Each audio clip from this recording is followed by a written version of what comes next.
one skill that I wanted Maria to learn was the TOM. And so, of course, this is yet another acronym. And TOM stands for thought, opposite, and middle. So, one of the extreme thoughts that Maria was having was, I will never get out of this place. I will be stuck here the rest of my life. It's actually very common for residents in this particular facility to feel like this is some kind of prison sentence or they're in jail and that they're just stuck here. So that was Maria's thought. What we do in DBT is we simply acknowledge that extreme of thought and simply move on to the complete opposite. If you've been trained in CBT, then you probably know that what do we do with thoughts that aren't completely accurate or realistic? Well, we're supposed to challenge them, confront them, correct them. So that works with some clients. With clients that are not stable, that's probably going to backfire because the client will just feel invalidated, right? The more that you try to convince them that their thinking is illogical, irrational, that can come across as really invalidating. So we're not going to do that in DBT. What we're going to do instead is acknowledge a thought and then simply move on to what's the opposite.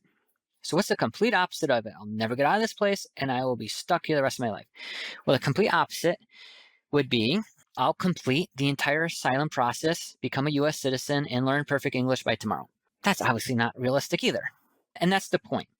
The point is for the client to realize, okay, my original thought probably isn't too realistic. And I know that because the complete opposite is also not realistic. So then you simply move on to M, which is middle.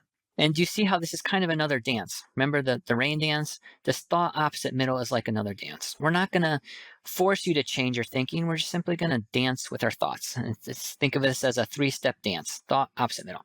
So now that we've identified the two end zones, so to speak, the two extremes, what's something more in the middle? So together, Maria and I brainstormed the following middle thought. Immigration is always a long and challenging process. However, I am safe in this setting and I have all the resources I need, and I will be released from this facility as soon as the paperwork has been processed. Okay, so see how that's much more logical and reasonable than the other two extremes. But do you also see how we got the client to this place simply by identifying the two extremes and coming more to the middle?